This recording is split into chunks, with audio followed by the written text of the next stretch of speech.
Welcome everybody to 52 Living Ideas. This is one of the most ambitious meetups we've tried. We are going to be talking about the word as metaphor, the Gospel of John in 21 metaphors.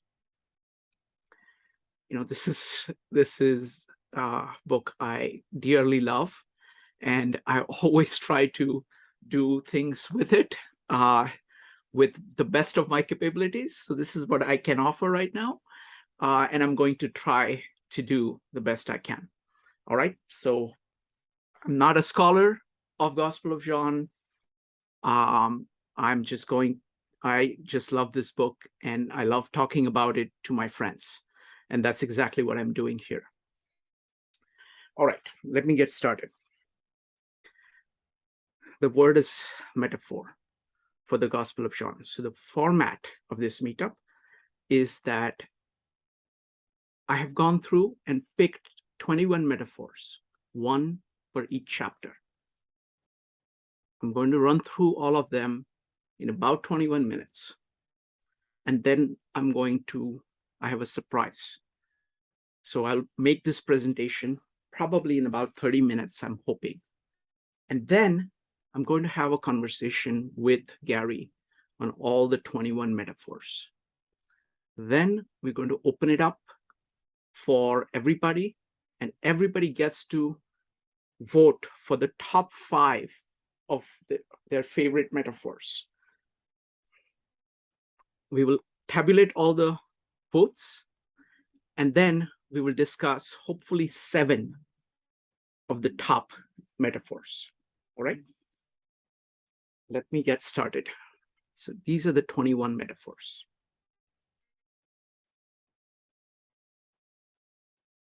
Now I am doing something unusual. My favorite part of Gospel of John is the prologue, of course. So I'm keeping the prologue aside for now. The prologue is the beginning, but in a very deep way, it is the end. It is the end towards which this entire gospel goes. And its description of the word as the metaphor actually is really the culmination of the theme of the word as metaphor. So I've kept that for the end. Now I'm going to quickly go through all these metaphors. What a metaphor does, this is based on Julian Jaynes' work and work of many people on metaphors. What a metaphor does is it starts with something that you're familiar with, in order, that is called a metaphor, to point to something that you're less familiar with. Okay, I'll go one step further. The purpose of the metaphor is not just to get at something you're less familiar with, but it is to actually transform the thing that you're familiar with. So I see the metaphor as a loop, starting from something you're familiar with, then using it to grasp something you're less familiar with, and then using that grasp in order to transform what you're familiar with. So it goes from matter to spirit and back to matter.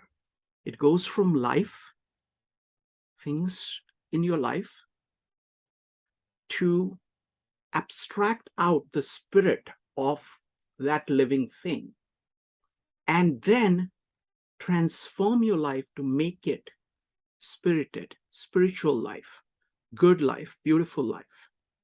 So it's a loop, goes from earth to heaven and back to make earth like heaven. Okay, so let's start. I'm going to try to keep track of time. Okay, lamb. This is the first one. This is the metaphor that John the Baptist uses. Lamb is the sacrifice in place of a person. It's the sacrifice. This is the Lamb of God. This is the sacrifice of God. This is something that God is offering to us. Lamb is understood very well in the entire Old Testament context of sacrifice, but it is now transformed as the sacrifice of God. Instead of being sacrificed to God, the sacrifice of God. The direction is reversed. It's very profound. Then, in chapter 2, we get started with the metaphors. And I love how it gets started. Water into wine. Water into spirited water. It is the power of transformation that the word does, of taking life and makes it full of spirit. It's beautiful, very simple capturing. His time has not yet come, but that's what he does. Chapter 3 is one of my favorites. I like the translation, born from above. Born from below is born from the womb of your mother. It's the material birth. But when you get the word, when you understand the Tao, you understand the universal principle, you are born from above, born of spirit, born of the word in your head by taking in the spirit, and then your life is transformed. So first, you're born from your mother, and then you are born by adopting the word. Your life is transformed. You're a new person. It's born of spirit as opposed to born of flesh. Number 4, chapter 4, you have the Samaritan woman. You have water, which physical water, which you drink, and you have to go back and drink it again. And then you have living water, which is the Holy Spirit that resides in your heart, and it gives you sustenance and other people sustenance. It's the reverse of living water flowing from your heart.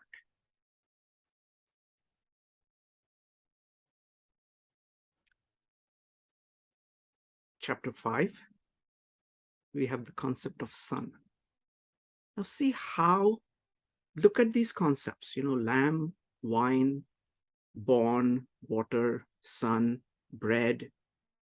So simple to understand in terms of their place in life, and see how they are transformed. Son of God. What is a son? And what is the relationship between father and son? We are familiar with that.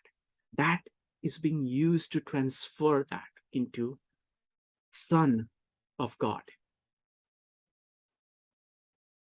It implies so many things with it. The love between them, that son is like the father, son respects the father, father loves the son, father is placing responsibility in the hands of the son. So many things about the relationship between father and son are being imbued here, moved to the spiritual realm. In chapter 6, we have the bread. Physical bread, when you eat it, it becomes part of you. This spiritual bread, when you eat it, you become part of it.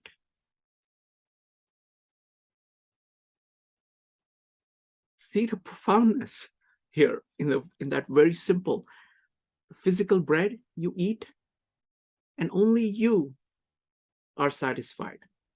The spiritual bread, 1,000 people can eat it. 8 billion people can eat it. It feeds everyone. 7 is complicated, but I have to bring that up because what I've tried to do is that I went through the process of selecting which metaphor I should highlight in each chapter. In some cases, it is very straightforward, like number 15 has to be the true vine. But there are some chapters where I could have chosen multiple, maybe 3 possible ones. And I have looked at the entire set of these metaphors, and I'm trying to capture what is being said. So I choose the metaphor which will actually add to this entire symphony of metaphors. Here I have chosen the law. Law appears in multiple ways here, and it's a fundamental theme of this gospel. There are people around who are following the letter of the law, like the Sabbath. There are people who are saying, you are not learned. How come you know anything? So they are relying again and again on the rituals.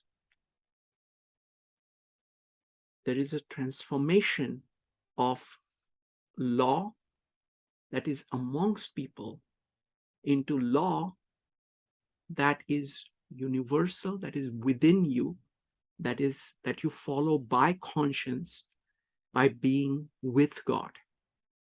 So there is an internalization of law. So this is the transformation that is pointed to when he says, when the prologue says that law came through Moses, but grace and truth came through Jesus Christ. In chapter 8, there is the statement, the truth shall set you free. Freedom is thought of in terms of human relations, of master and slave. This is pointing to something which is a much deeper kind of freedom, which is your focus on truth versus yours being driven by peripheral falsehoods. When you are focused on truth, you have inner freedom. So it moves the concept of freedom from outer freedom to inner freedom, and talks about the roots of inner freedom. And that's a profound idea. Number 9, you have the blind man. And you take sight and transform the meaning of sight. You have the center and the periphery. The material world and the spiritual center, the universal principle. Most people apply sight to seeing of the periphery, seeing of the material world. This concept has been taken from that and transformed into the sight of the Tao, sight of the universal principle, the sight of God through Jesus.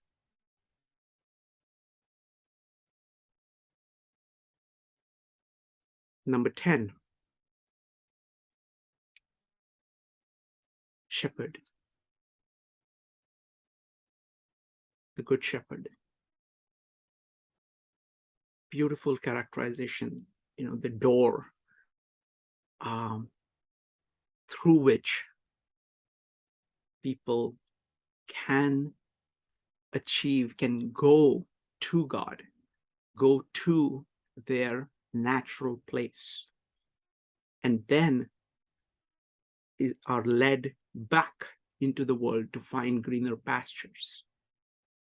So being the guide, being the ideal that shapes, that guides you, just like a shepherd. 11 is Lazarus, the concept of death, completely transformed, focusing on eternal life, both at the psychological level. It's talking about this, pointing to psychological death and psychological rebirth. So this is, at a grand scale. In chapter 12, it says, I am the light. I love this because in some ways, this is one of my favorite metaphors. It's the light of consciousness. It is inner awareness as opposed to following outer prescriptions. It is your own grasp. And again, light, external light, lighting up things, is being transformed into lighting up of the center, of God, of the Tao, of the universal principles. Number 13 is love. That's the new commandment. Takes the concept of love between human beings and transforms it, uses that to point to the love between the Father and the Son, the love of God. What does it mean to be with God as a reciprocal relationship? And then takes that and brings it back into the social realm so that the relationship that exists between the Father and the Son is implemented between human beings in a community. So this is a classic example of the metaphor loop that I was talking about. You're taking something that you're familiar with, love between human beings, then showing kind of the deepest spiritual meaning of that in the love between the Father and the Son. And then bringing that back, where Jesus is saying that love one another like I have loved you, like the Father loves me. So it is that, bringing that on earth. In chapter 14, he talks about himself as the way, the path, the word capturing nature of the Father and makes the Father accessible to you. He's the intermediary, he's the answer to Job.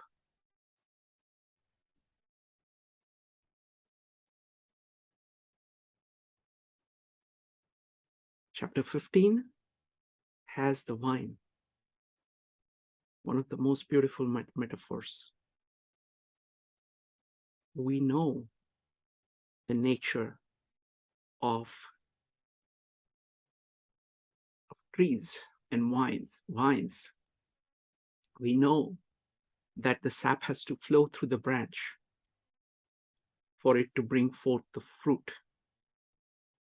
And branches through which the sap doesn't flow fall off and die.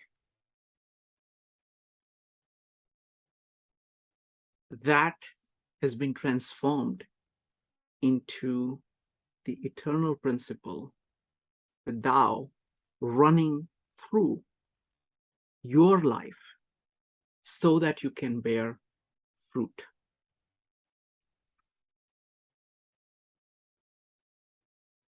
Number 16, I've chosen the helper. Oh, what a concept. We know what helpers are. people who help you. Seeing that Holy Spirit,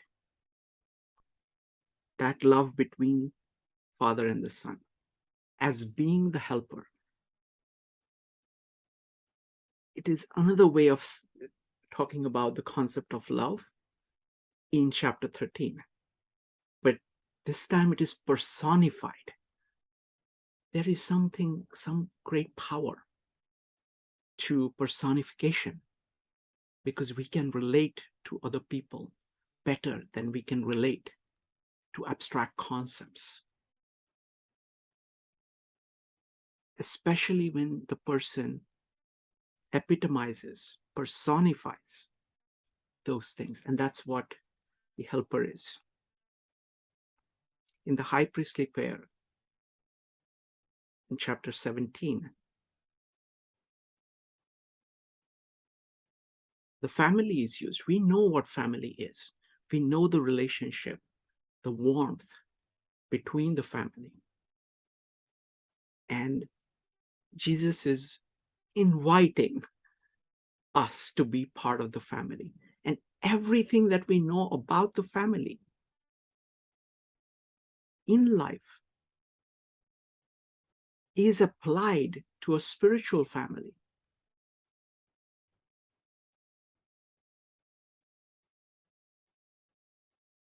Number 18,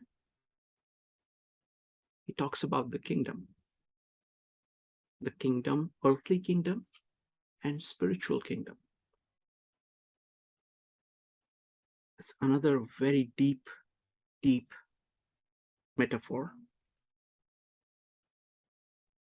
Now we come to the finale here, cross. Cross in the physical realm is an instrument of torture. And it has been transformed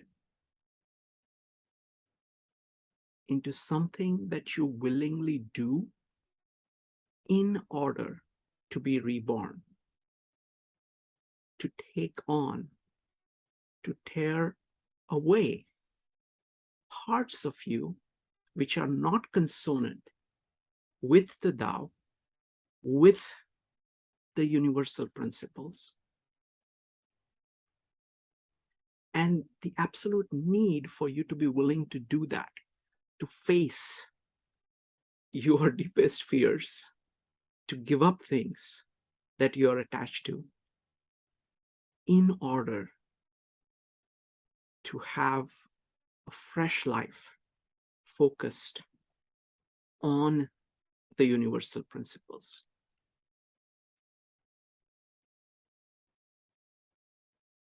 Number 20 is one of my favorite metaphors of grave. You have Jesus's grave.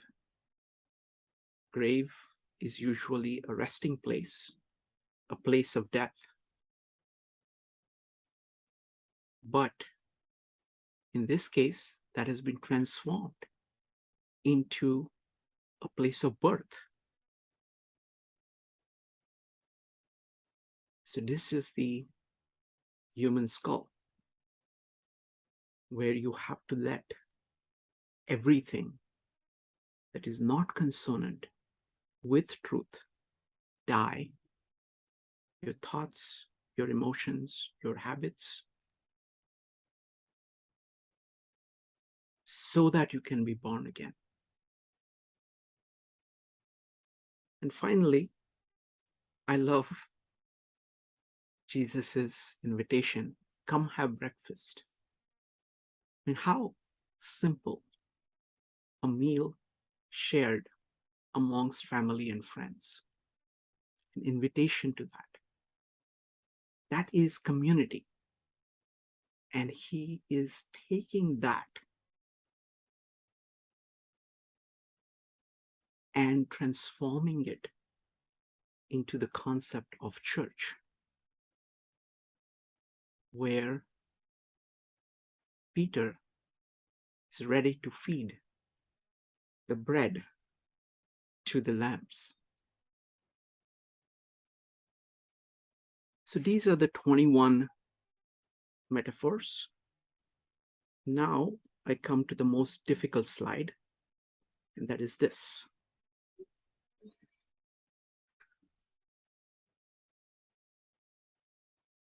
A word is a metaphor, but this is about the word. What is a word in our life, and what is the word, and what is the connection between them? Let us start with a word that we use. A word is a metaphor. It starts with observations of life, things that you're familiar with, to point to something that is more difficult to talk about, especially things in your consciousness, in your spirit. And then we use that understanding of things in the spiritual realm in order to transform things in our life. So it is a circle, it is a loop that goes from life into consciousness, into the spirit, and then back down into a better life, more beautiful life, more spiritual life. The word also is a loop. It starts from God. It gets into word, then it becomes flesh, and then it goes back to God, drawing everybody to God. So a word goes like this: from matter to spirit, back to matter, back to spiritual matter. The word starts with the spirit, goes into matter, and goes back to spirit, lifting the spirit towards it.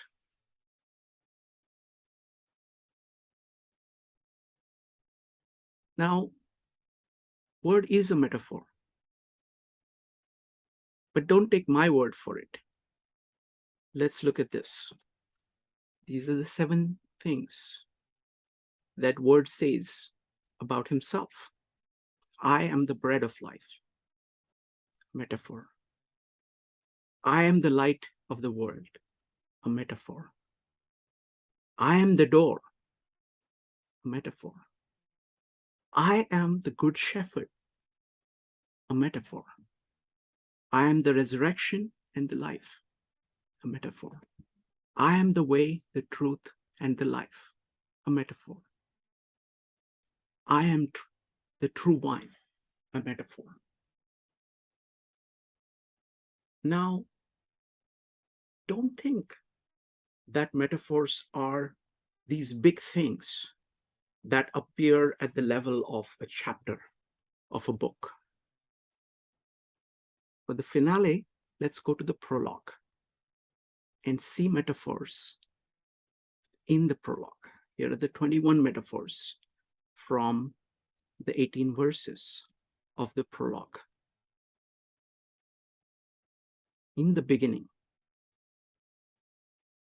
Beginning is beginning in time, as well as this is arche, which is also the foundation, the starting point, both together. With, we have done an entire meetup talking about with, a reciprocal relationship, a give and take between two beings. Through, all things were made through him.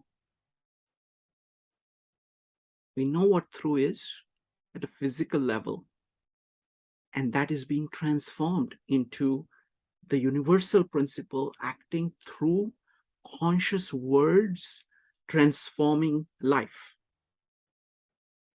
Life. In him was life. That is spiritual life. And the life was the light of men. It is the light of consciousness. Light shines in the darkness, and the darkness, which is the absence of consciousness, absence of knowledge of God, absence of focus on God, focus on the periphery as opposed to center, has not overcome it. There was a man sent from God. Sent. That is so profound. Sent is there everywhere. It is the messenger that is carrying with him the core idea, the core principle, to witness, to see, to declare. He came to his own. We see it in the physical terms, our own people.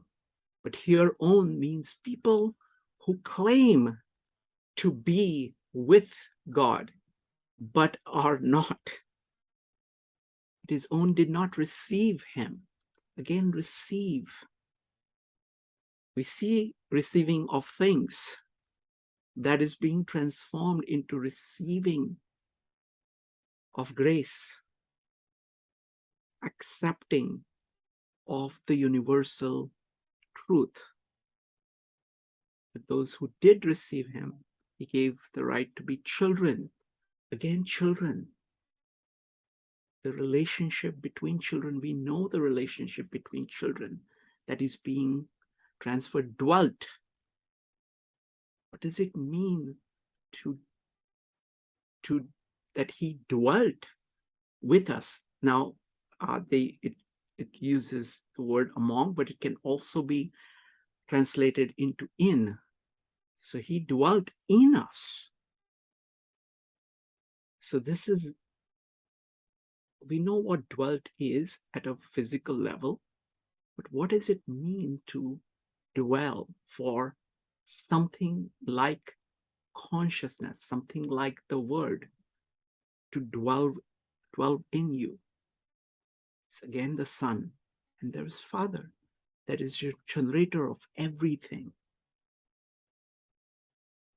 Glory, we know what glory is in terms of our eyes. This is the glory at the spiritual level. Grace, we know what grace is in movement. This is transferred into the spiritual realm. Truth, we think of truth as a particular fact being true or false. This is the spiritual truth, the truth of principle that runs through everything. Fullness, this overflowing goodness, which is there which actually flows in everything that is there in this gospel. One who has seen the Father, who was by his side. Again, seen is being transformed from sight into knowledge. By his side is again the same concept as with, and known, it's the entire richness of being with, fully experiencing. So you can see all these are metaphors. And this entire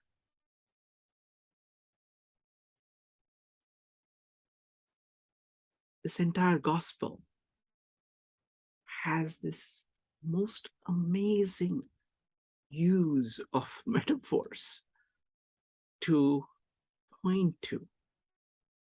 Metaphor, the meaning of word metaphor in Greek is transfer, to carry over. So it is carrying over everything that you know from the physical world, from your life, into the spiritual, and then carrying over everything from there back into our life. So that is my presentation. And now I would love to talk to Gary first about these, and then Please keep track of these. I'm going to bring them up as we talk through it. We're going to go through it number by number, and then you can vote for top 5. Gary, what do you think of the whole presentation? First things first is you put a lot more work. You put so much work into this, and it's obvious. And so I want to applaud you on that. And it also makes me I'm really self-conscious about my presentations. It's like it's so obvious that you put these together, and I'm thinking it's like, oh, I don't know. You definitely work very, very hard on them. And so I just want to say thank you for it. There's a lot of insight, there's a lot of reflection, and there's a lot of yourself in it. So I that's what I think of the presentation. I was very, very, very impressed by it.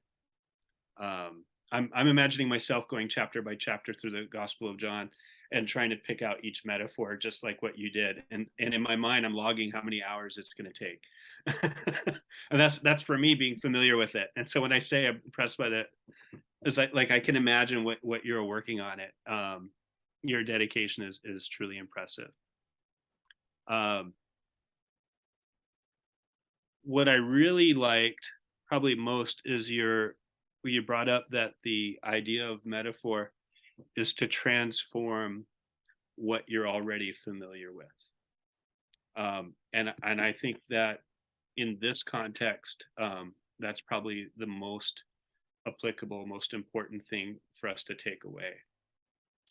That in the Gospel of John, metaphors are working differently than what they normally do. And if you were to grab a random book and just start reading it, they will use metaphors to make you familiar with things that you're unfamiliar with. But in the Gospel of John, he has this entire mythopoetic history that he's immersed in. And so when he pulls a metaphor out, he's pulling a concept that has volumes of backstory that many readers are already familiar with, and then he's transforming that. And so it's slightly different. It's not just making you familiar with what you're unfamiliar with. He's taking what you're familiar with and then transforming it. So that was the big one that I liked. I like what you did with the idea of word for chapter 1 is that's kind of a low-hanging fruit. Like anybody could do that. It's obvious. It's the first word, in the very first verse. When you bring up lamb, that's significant because that's what John the Baptist says to Jesus, right? Behold the Lamb of God who takes away the sin of the world. And what stood out for me on that is most people don't make the association. It took me many years. There are 2 lambs. You're familiar with that, right? No, tell me. So one lamb is killed, and the blood of that lamb is put on the scapegoat. Mm-hmm. And the Yes. scapegoat is sent into the wilderness. Mm-hmm. And so when John the Baptist says, behold the Lamb of God who takes away the sins of the world, he's identifying Jesus as the scapegoat who takes the sins away. Mm-hmm.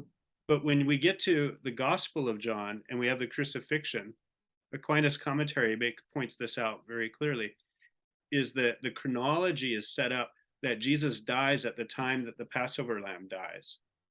And so Jesus is both lambs in the Gospel of John. He's not just one or the other. He's not just the one that's being killed. He's also the one that goes away.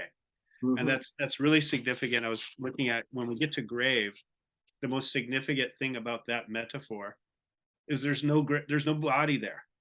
The sins of the world have been taken away. You don't see a body. Mm-hmm. The one chapter ends, they bring the body there, and then immediately that's the last you see. There's no body there after it's gone. So that kind of sticks out. We didn't get here yet in our study of the Gospel of John, but when you get to chapter 19, we're looking at cross. A lot of commentators have noticed that it begins with and sustains throughout the chapter a coronation. That Jesus is dressed in robes, he's given a crown, and even when he's laid in the tomb, the amount of burial ointment that's given to him is like 100 pounds. This is the amount of ointment that would be given to a king. And so there's this really interesting thing where it's he's being exalted, which is another twist, because whenever it talks about foreshadowing the cross, the word that's used about being lifted up is exalted. And so the cross that's there is the exaltation, and it's accentuated by this coronation and being dressed in robes and even being buried in a stately manner of a king. So there's this beautiful thing that's going on there with the cross. What else did you want me to say? Those were just a few things that stood out to me. Good. That's good. You know what? Let's get other people involved. Let's first get kind of overall impressions about the presentation, and then we will go into specific metaphors. So, folks, if we'll start with Evanique. Evanique, what did you think? And anybody else who wants to comment about what they thought of the presentation, go ahead and type an exclamation mark. Would love to hear from everybody. Evanique, go ahead. I thought the presentation was amazing. I agree with Gary. The amount of work and amount of thought that you put into that was astounding and beautiful. You know, every time I come to these meetups, I look at the gospel in a different way, and I never would have even thought to do it in 21 metaphors. And you did it, and not only did you do it, you did it beautifully. I think one of the ones that, you know, I have notes on is when you talked about a metaphor and itself from the beginning. And you know, you said it uses what you are familiar with to grasp what you are unfamiliar with and transform what you are familiar with. And I just think that's a beautiful saying. And so when you went into it, I think, you know, I'm gonna go into more detail, but I'm just trying to like go through my notes and see highlights. You know, please take your time. I would love to hear what you have to say. Go ahead. Okay. So one of the things that you particularly mentioned is in chapter 11, death of Lazarus, which I wasn't expecting. I don't know. But and then you talked about it being eternal life and psychological. And I know we talked about in these meetups before about living eternal life here on earth. And I think it is a psychological state that, you know, you're going to live. When you think about living eternally, it's almost like you're taking out of yourself, because the one thing that we are trying to do in this life is to preserve our life, to preserve the physical, to preserve our physical life. But that's out of our control, unfortunately. So what is in our control is our psychological life and taking care of ourselves psychologically. Now, obviously, just to clarify for people that are watching the video, I am not talking about things that, you know, like chemical imbalances in the brain and, you know, psychological disorders. I just want to be really clear. I'm talking about your mindset and having a spiritual mindset. And having a spiritual mindset to me means knowing that you are a part of something bigger. You are a part of this universe. Like we are all sitting here now studying the Gospel of John. We know that I think we're all here to learn and to grow. And we're all part of this like natural universe, which brings me to actually another point that you said that I thought was great when you talked about, I know when you talked about, just looking through my notes, I know I had it written down.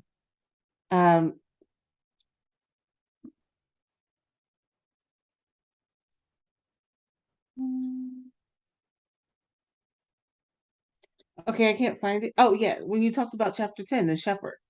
And the shepherd guides the sheep to the natural place.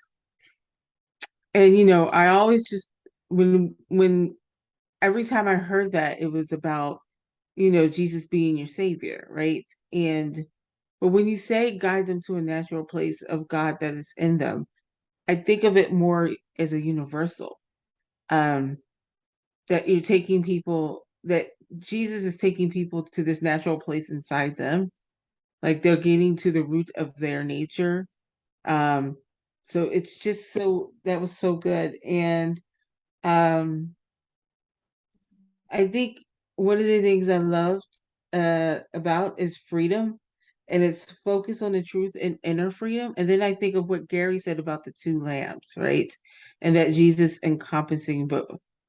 And if you think about it, Jesus is the lamb that takes away the sins of the world, which is why his body is not found in a grave, but he's also the one that shed the blood. So he showed us how to do that.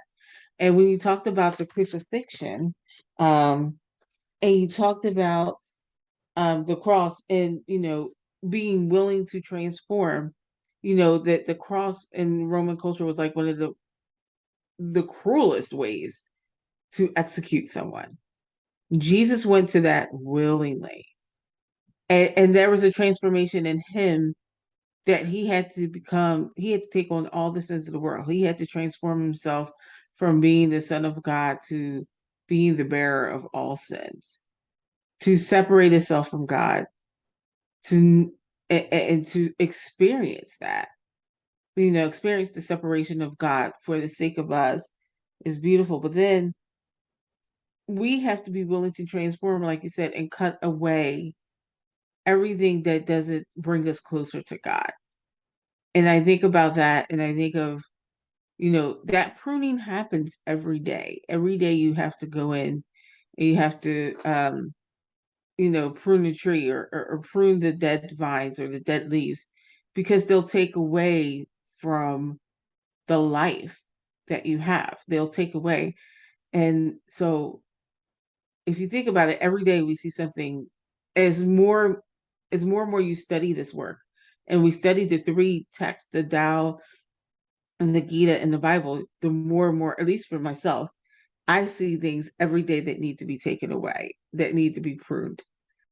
And a lot of times it's things that I used to like love about myself, that I used to think were great. But if I'm going, if I'm if I'm going to a spiritual place, if I'm going to have a spiritual mindset, an eternal mindset, those things no longer go with it. Because I think a lot of times when we think, oh, we have to tear things away, we think of bad habits like smoking, excessive drinking, things of that nature, right? But we don't think about the things that we used to think of as a strength. That things that we used to view as strength is now a weakness, because it doesn't take us to that spiritual place. It doesn't get us closer to God. It gets us away from the center. So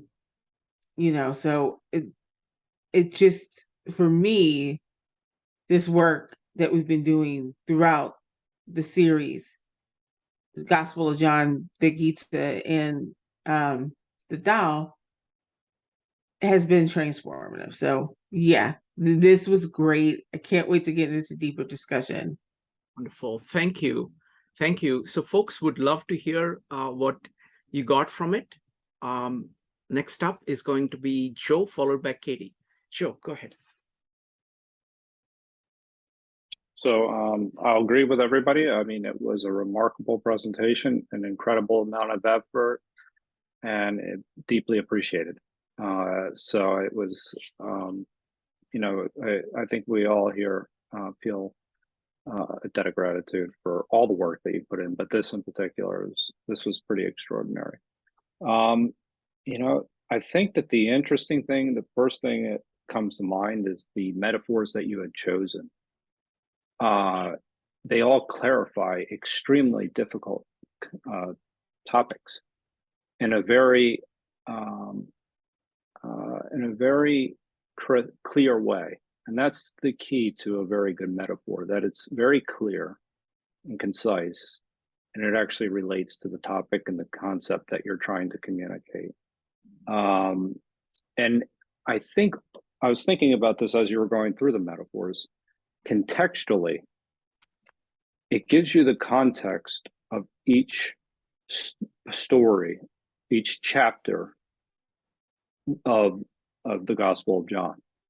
It actually every one of these chapters now has context because of these metaphors. And some of them take extremely abstract concepts and communicate, I feel, in a way that some of the most profound questions of our time. So specifically, I'll just say the law.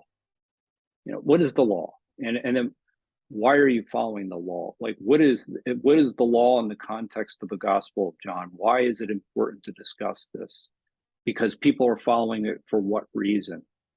And it's this idea of questioning authority. I mean, these are very deep concepts, but that one metaphor brings that all to light. So, and it actually brings to light, no pun intended, because that's a metaphor, the role of Jesus in this process. Some of the other metaphors, the second round of metaphors that actually I had not thought of, were very good. In going through the children. Actually, I thought about that last night. But even the concept of love as well, the way love is captured in specifically, you're talking about chapter 13, I believe, right, in that particular instance. So, I mean, what it means in the context of each one of these chapters, it gives you a complete idea of what the Gospel of John is about, but it allows you to commune with the text in a very deep way, because now you have a concept and a metaphor that you can relate to. And that's the idea of having a metaphor. It's so that you grasp an abstract concept in a very concrete way. So the ones that you've chosen, I mean, the vine is one that we've talked about here many times. That would have been one, that would have been obvious, but the helper as well. What does it mean to be a helper? And I think exploring the Gospel of John through these metaphors will actually allow us to express ourselves in a deeper way when we talk about the Gospel of John. We're no longer just talking about what we read and how we interpret it. We're talking about the deeper meaning that's behind it. So we have a starting point. And so that's the power of metaphors. And when used properly, I think it's perhaps one of the most I think it is the most powerful way to communicate an idea, and you did it beautifully. Thank you, Joe. That's really great comments. Thank you. Very, very beautifully put. Thank you. I just want to say that I love this work so much, because it's like what I did was that it's like a symphony. The whole thing is a symphony, and I picked some few themes which together have like a very simple way of looking at the symphony, but it is that rich symphony underlying it. So it's like all these metaphors are simply picked from the symphony itself, but because there are fewer than the entire text, because each word is a metaphor, so it's like it's selective process, but it sits on the top of this enormously beautiful tapestry. It's kind of like showing the highlights. But very, very, very nicely put. Thank you, Joe. Anybody else wants to comment? Go ahead and type an exclamation mark. Next is Katie. Yeah, what I was gonna say is very closely in line with what Joe said. I think that the metaphors too are very, like, because Jesus, people experience Jesus in person, all the metaphors relate to things that they've experienced in person. So like doing that kind of the bird's eye view of all the metaphors, like light, door, this, I think what you're saying about taking these very complicated concepts of something they could understand versus God. If you were to do a metaphor to God, you could do God is only like, and then it's hard to come up with metaphor because we have no direct experience of it. So like the best we can probably come up is like, you know, like a human being or something, but we don't have all of these concrete objects that we experience in our everyday experience. So I think that's what came to me. That's wonderfully put. And actually it really puts the finger on the core thing that is being done here.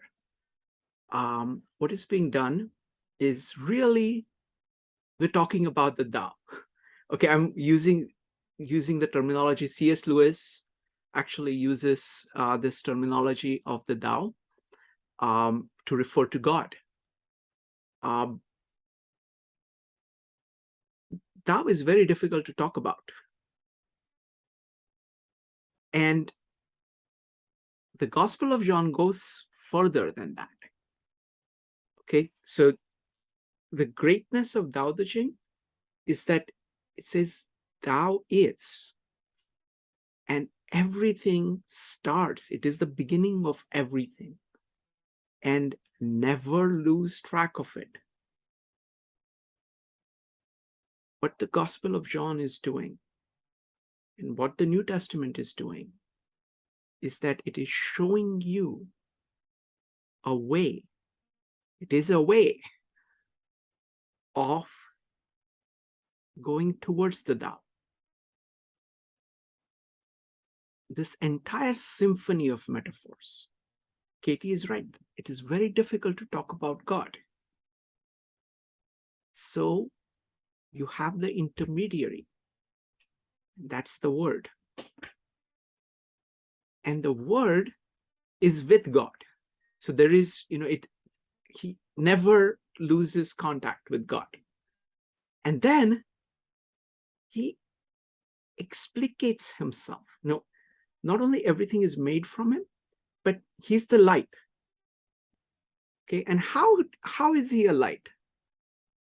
Okay, he is a light by using all these metaphors. He's doing, and metaphors doesn't just mean words. The most powerful action is him washing the feet. Okay, there is no better way. There is, it's such an incredible way of pointing to God that can't be talked about. Because what he's saying is that if you understand, you do not understand what I have done to you. If you do understand it, what you will see is that the relationship I had with God, the way I knew God, or the way I know God, I'm showing you how you can move in that direction. And I'm giving you a very simple thing. Just wash each other's feet. Okay, so it's not just conceptually understanding. It is transforming of your life through an understanding. So it is going from life to a concept, consciousness of a universal principle, and that reshaping your life, that loop is what is being achieved over and over and over and over again. Jesus himself can be thought of as a metaphor. He's a man. You have seen many men. So it is something which is perceptual. You can see man. Yet, he's also God. And through his human actions, he's showing what it means to be divine, to be carrying that principle. So, him being 100% God and 100% man, him being 100% man and 100% God, is actually a way in which he is showing you what God is. So he himself is a metaphor. He's doing exactly the same thing. He's doing that in his person, in his actions. He's doing it in his words. He's the Word that became flesh. You can see how beautiful this whole book that John has written is. Gary. Well, I didn't want to rush you, but I really appreciate what you have to say. And I was really just kind of like quietly sitting back thinking about just like how into this you are and how important it is to you. Um, I guess when I put the exclamation point, I was actually thinking of what Katie had to say and how appropriate this whole meetup that we're doing tonight is. Because Katie really hit it, is that we lack a frame of reference with which to discuss spiritual things, and if we believe in spirituality in a meaningful sense, we're talking about something that may or may not be that may be transdimensional, and so there's literally no frame of reference to directly apprehend that, and so our knowledge of it has to be metaphorical in some sense. That's the only way we can make that association. It's going to be indirect through that. And then I guess my next question was, did you want me to tell you my favorite metaphors yet? Or are you ready for that? Let's let people comment, and then I'll ask you for the metaphors. And I will have, actually, instead of doing a vote, we'll just have people talk about their favorite metaphors, starting with you. Joe is next. Joe, go ahead. So I'll just make a brief comment because I'm just thinking about this, how the metaphors have actually brought clarity in a specific way. So, I mean, you have Christ, coming down, and that is the cause as to why we're even having this discussion. But then we have the stories themselves, the concrete stories that kind of are, connecting us with Christ. But the metaphors are communicating the higher level of understanding and the principles that the stories are telling us. So being able to extract that allows us to extract much more meaning and then apply these things in a very practical way. So you're bringing them, you're abstracting, the meaning, and then you're bringing them back to the concrete in your life, so that you can actually have an aim. And that's a very important thing, to be able to, a set of principles to live by. So that's another reason it's so important to have these metaphors, because that really helps clarify our principles. Wonderful. Thank you. All right, folks. So now I would like you guys to talk about your favorite metaphors. Gary, please take your time to talk about as many as you want. So everybody else is also welcome to do that. Gary, go ahead. Forgive me if I don't relate to the specific metaphors you identified tonight. The first one is actually one that you shared in a previous meetup, when you talked about the entire Gospel of John being about the Holy Spirit, and I've talked about that to various other people, because there's this idea that if Jesus then becomes a metaphor for the Holy Spirit who is with us now. And so it's the concretization of the work of God, which is currently taking place in our lives. And so that's one that really kind of like, it really sticks out to me. Especially when, I grew up in a Holy Ghost church where everything's the Holy Ghost, and it was this amorphous subject matter. It's everything was so vague, and so the example of Jesus concretizes what all that means. The next metaphor that I really like is something that you brought up. Throughout the whole Gospel of John, there's this notion of abiding. We see it in chapter 1. We're like, where are you staying? There's that word abide, and then they just go and hang out with him, and then they stay there. It's late in the day, and then they hang out with them, and how it really comes full circle in that last chapter. In that last chapter with breakfast. And that's something that you pointed out, that you said just really like is near and dear to your heart. And I bring that up. I talk to people about it. It's like, when this whole gospel is over and you have this death and this resurrection, how does it end? With a bunch of friends hanging out on the beach, cooking fish, having breakfast.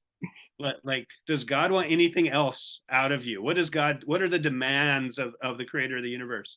What he demands is for you to sit on the beach with him and cook some fish and to have some breakfast. And that is so simple and beautiful. I could go on and on. How about we keep circling? I don't want to. Yeah, we should circle around. Everybody Those talks are about two that stick out for me. Okay. Next up is going to be let's see, Evanique. I was going to let Carrie keep on going. So let me see. Nalini had unmuted. I don't know. Nalini, did you want to add anything? If you want to add anything, just let me know. Go ahead, Nalini. No, I think it was so beautiful. I loved, as I think everyone has said previously, it makes me understand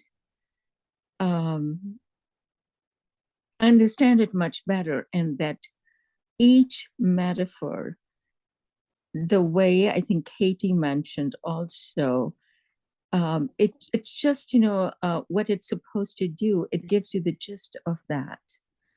And it just represents the whole thing in a totally different way. And to me, that is so, so beautiful that I probably have a little bit more understanding of the Gospel of John. So thank you. Thank you so much. And then listening to Gary, it's always so beautiful. So thank you, Gary. Thank you. Thank you, Nalini. Really appreciate the compliments. See, what happens is that this metaphors are like searchlights, right? The thou, God, is like, you can think of it as elephant in a room, in a dark room, and you're trying to get to God. And each metaphor is like a searchlight, and it focuses on some aspect, and you see that aspect a little bit clearly. And this entire symphony of metaphors is like, imagine like multiple searchlights, each lighting up and each actually working with each other to tease out the relationships. You don't still get what God is. It is what it is. It's like, I am is the starting point, and that you have to respect. You have to respect that no matter how hard you try, you get only some things, and there is always more. And even in this Gospel of John, I keep reading it, and there is always more. There's always more in so many different dimensions. But this tool of metaphor is a fundamental conceptual tool. It is the way in which our mind actually grasps, complex things. So thank you very much, Nalini. Appreciate that. No, and if I may, you gave a beautiful analogy of the elephant. You know, and I don't know if that is what you meant when you said about elephant.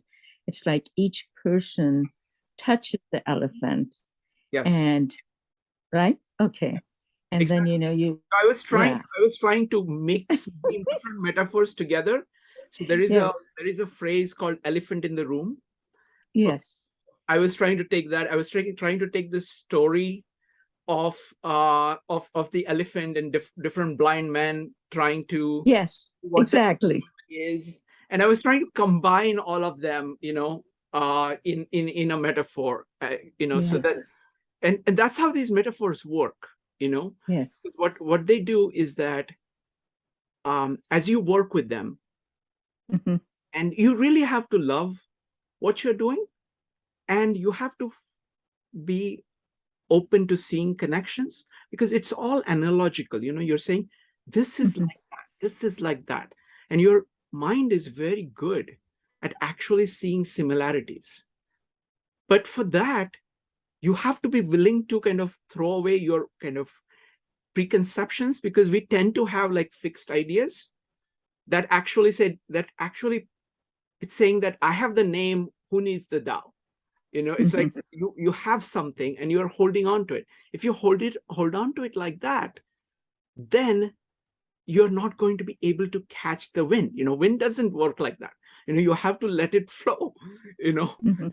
So wonderful. Thank you. I'm going to give chance for people who have not spoken to go first. So we're going to go to Penny. Penny, what did you think? And whatever you want to say, go ahead. Oh, well, I mean, I thought it was great like everybody else. I mean, like, we know that Jesus was a great storyteller, but I hadn't really ever thought about just separating from the stories the metaphors that are kind of the basis of a lot of the stories. And so, I mean, you know, you have in 21 words, you have I mean, a great summary of all the key concepts in John. So I'm waiting for you now to go through Bhagavad Gita and, you know, do that. So in 21 words, I'll understand the Gita too. Well, I have a long history with, you know, having studied for Yes, many, for that, the Bible. no, for that, what I will end up doing is that I find Naneshwari to be really amazing in terms of metaphors.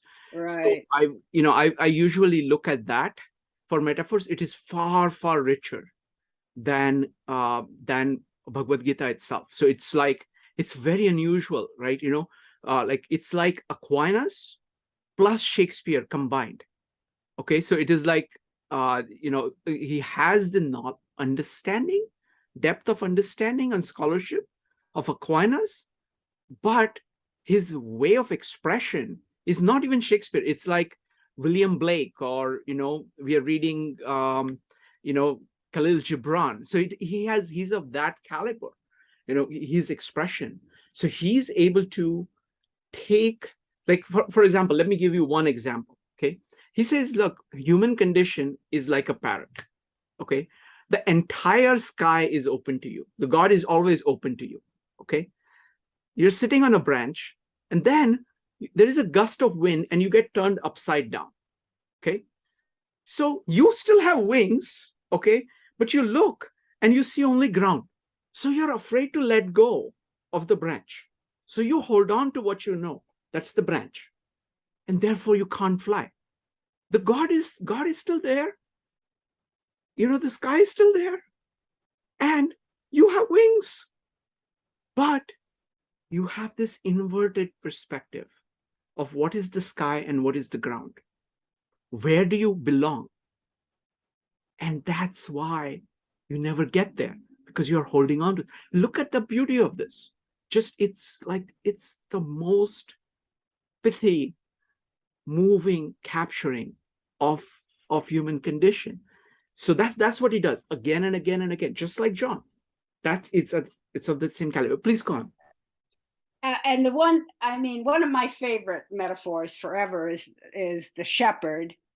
And as Gary has said, there's all these references back. And this is like the only part of the Old Testament I know almost by heart. And I'm just going to read part of it, the 23rd Psalms. Mhm. The Lord is my shepherd, I shall not want.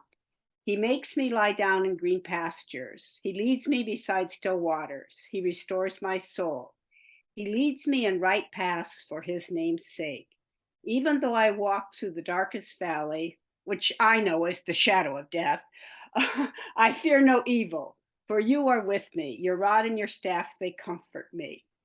And so, I mean, when Jesus refers to himself as a shepherd, I mean, this was clarified, in the 23rd Psalms.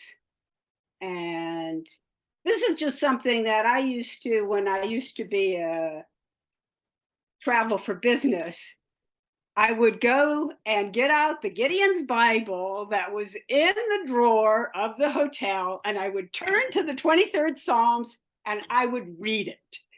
It was just so comforting, that what it said to me. So anyway, Yeah, no, that's my story about the shepherd. yes, let me build on that one, because it is definitely one of my favorite Psalms.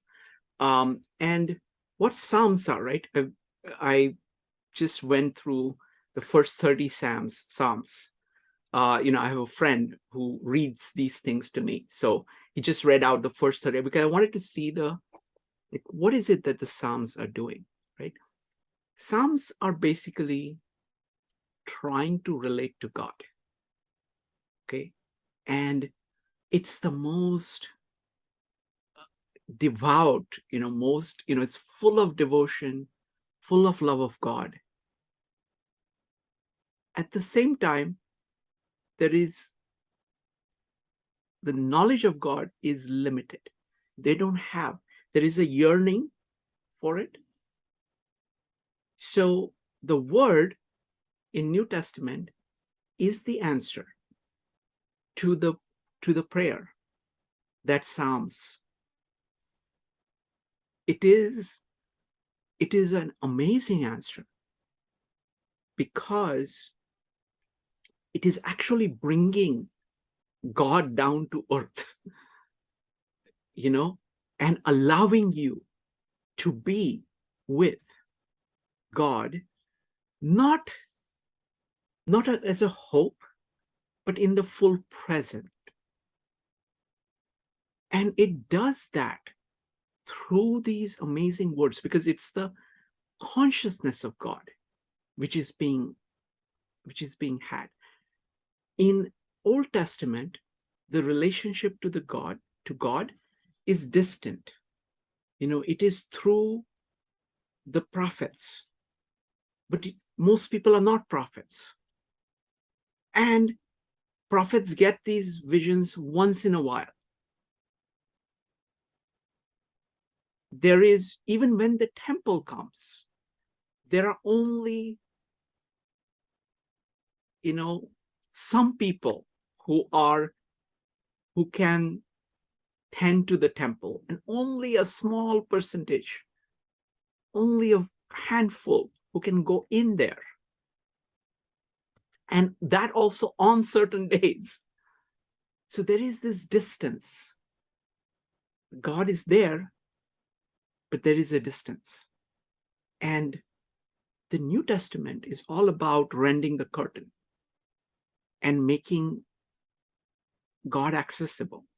So it is an answer to Job. It is an answer to Psalms. That's how I see the Psalms. That's why I find it's just incredibly beautiful, the Psalms, because it is exactly. And yes, please go on. No, that's all I had right now. Wonderful. Thank you. Next up is Evanique, followed by Joe. Oh, wait a minute. Gary had something. Gary, go ahead, and then Evanique and Joe. Actually, I really loved what you had to say about Psalms, and what you did is you kind of illustrated in what you were describing the power of metaphor, and how it even brings about a sense of intuitive knowledge. and the point I want to get at is you may or may not be aware of it, but that the Psalter was composed at a time when there was no temple. There was this period of time, there was nothing. Wow. And so the Psalter existed as a literary temple. Wow. And so the Psalter became a place of worship and did exactly what you're describing. It bridged this distance where people had to go to the temple on a certain day, whatever it is, worship was orchestrated. But with the Psalter being constructed as a literary temple, then people had access to worship in the absence of the temple. And so it's like, and here you are, you're able to, like, through metaphor, piece all these things together. And that's the power of metaphor. And there's so much more. We could go on and on about this construction of the Psalter and all this other stuff, 5 books correlating to the 5 books of Moses. This is intentional, but I just wanted to highlight what you just said, is like just how important metaphor is and how you demonstrated it right there, just in this discourse on the Psalms. So thank you. Thank you, Gary. Thank you. Next up is Evanique, followed by Joe. Evanique. Yeah, I'm blown away tonight. So thank you all. So some of my favorite metaphors that you used tonight was the lamb. And that it's the sacrifice in place of the person, but you also said it's the sacrifice of God. God sacrifices himself. The lamb is a sacrifice in place of a human being for the sins. And Christ is this sacrifice. And I think it's very poignant with the metaphor because he sacrifices his human life for the lives of everybody else. Whereas other people sacrifice the lamb, he sacrifices his human life. But for a moment, he sacrifices his spiritual life too, because he gets covered by the sins of the world. And he's separated from God because he can't see him through the sins of the world. Now, he's been connected to God this whole time. And then he takes on everything. And then he separates himself spiritually. And that is so poignant because that's the life he's trying to save of ours, is our spiritual life, is getting us closer to God. The sacrifice had to be made so that we could connect with God, and that we could be good with God. And, this is the ultimate sacrifice. Like, after this sacrifice, no other sacrifice needed to be made. So I love that metaphor. Another metaphor that I really loved was the bread in chapter 6. And, you said in this, when you eat spiritual bread, you become a part of God. And I love that because, like when you eat, like you said, when you eat like human bread, that bread becomes a part of you. But when you eat the bread of Christ, which is, so when you eat the bread of Christ, you become a part of him. And what does it mean to eat the bread? It's, Christ says in one point, are you prepared to eat the bread that I eat I'm messing it up. But the point is that, are you willing to go through what I'm about to go through? And he knows that some of the apostles are going to have to go through that, a death, like that physical death. But I think when he's saying is that, in order to become a part of me, you have to go through what I went through. And when you talked about it earlier, you talked about the cross and, tearing away certain things. That's the painful part. Like, are you ready to go through the pain to be transformed into a new spiritual being? And are you willing to pick up your cross daily and follow Christ? And that's what it's asking. That's what happens when you take the bread of Christ. I know in the Catholic Church, it's a sacrament. And the thing about the sacrament is that it's very beautiful in that I remember when I took my first Holy Communion, I was like maybe 8 or 9. But I remember that because when you go through the catechism classes and you go through the first Holy Communion classes, you are taught how sacred this is. To eat Christ, to eat the body of Christ is that you're taking Christ into you. And to drink his blood, you're taking his blood into you, and you're transforming into a new being. Like I remember that, and it was taught as a child, which I used to think was not so great, but now, like, think about it as a child can accept that. A child's mind accepts that quicker than an adult, with all the skepticism. And I remember hearing that, and I was like, oh, I get to be a part of the body of Christ. Like, that's awesome. At age 8, I was like, that's just awesome. And you really study it, and I think a child can accept that more than an adult can. So I love that part. Moving on to 8, when you talk about freedom, the metaphor about freedom, and it's to focus on the truth and the inner freedom. Because when you act out of truth, you're free. You're free of constraints of the outside world. You're free of, looking at the periphery and looking at the center. And you're free of the world in that you are not acting based on what the world thinks. You're acting on what's going to bring you to the center. And that's just, to me, that's just true freedom. And I think that's all I have right now. So thank you for letting me speak. Thank you. Thank you, Evanique. Anybody else wants to share their favorite metaphors? Go ahead and type an exclamation mark. Next up is going to be Joe. Joe, go ahead.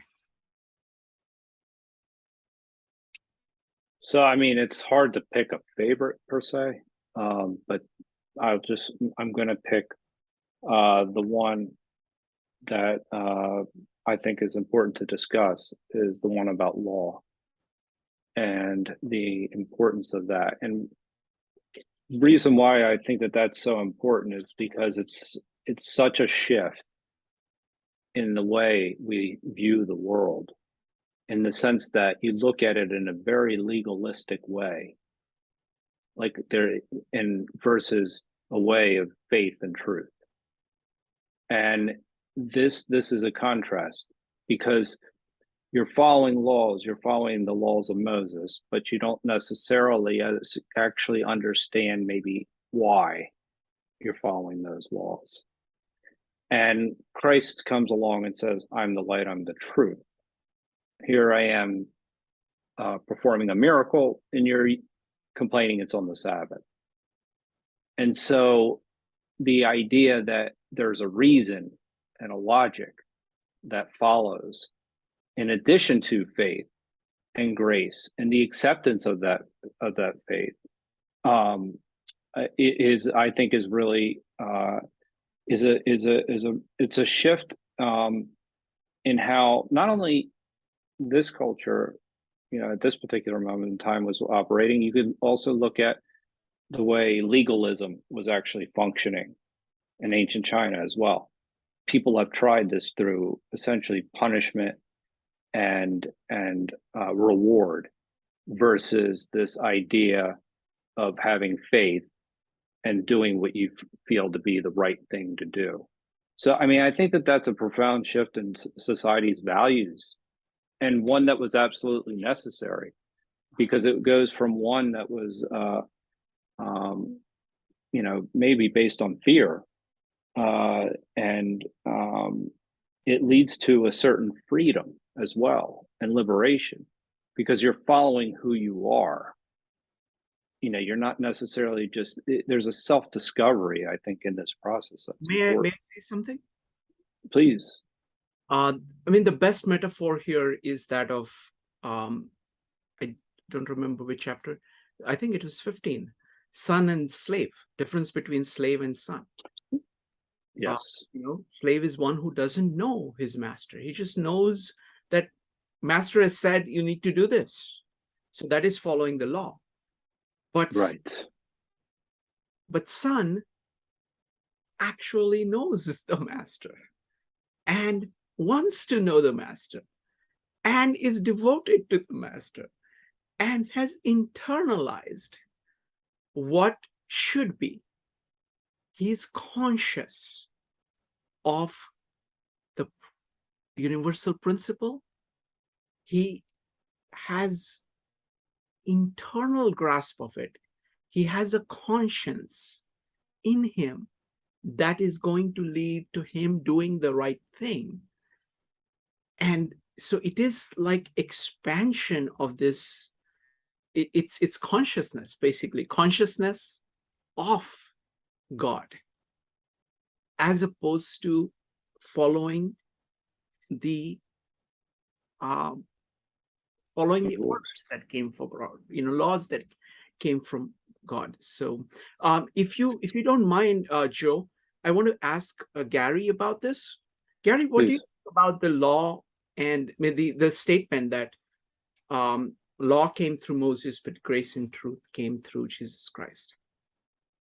Well, a couple of things. While Joe is talking, I was actually thinking of the metaphor of sun in chapter 5, because it's also associated with this accusation that he's breaking the Sabbath.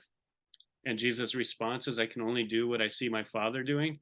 And at that moment, you have, once again, a metaphor of the bar mitzvah, where one becomes the son of the commandment, because Jesus is now calling God his Father, and it's in the context of law. And so that was something when you were giving your discussion, I immediately, it was like I made an association of a bar mitzvah as taking on. He's like, I am the son of the commandment, and I can only do what the Father says. Like I mentioned, I really loved what Penny had to say about, like, as soon as you said the Good Shepherd, it evokes like, oh, I'm familiar with Psalm 23 and this whole breath. And so when you say the law came through Moses, but grace and truth came through Jesus, I think we've already talked about this a little bit. We're referring specifically to Exodus 33 and 34, when Moses is on the mountain, because the very next verse says, no man has seen God at any time, but the only begotten God who sits in the bosom of the Father has explained him. And so you have this picture of Moses with his eyes closed. His God's hand is over his face. He can't see him. But Jesus is face to face with God, with the Father. And those are your two contrasts there. And what John is specifically saying is that the law itself is at best an inaccurate or incomplete explanation of God. And that the fuller explanation, the clearer picture of it, is Jesus. And even our way to understand the law, at least according to John, especially in these two verses, is through the lens of Jesus.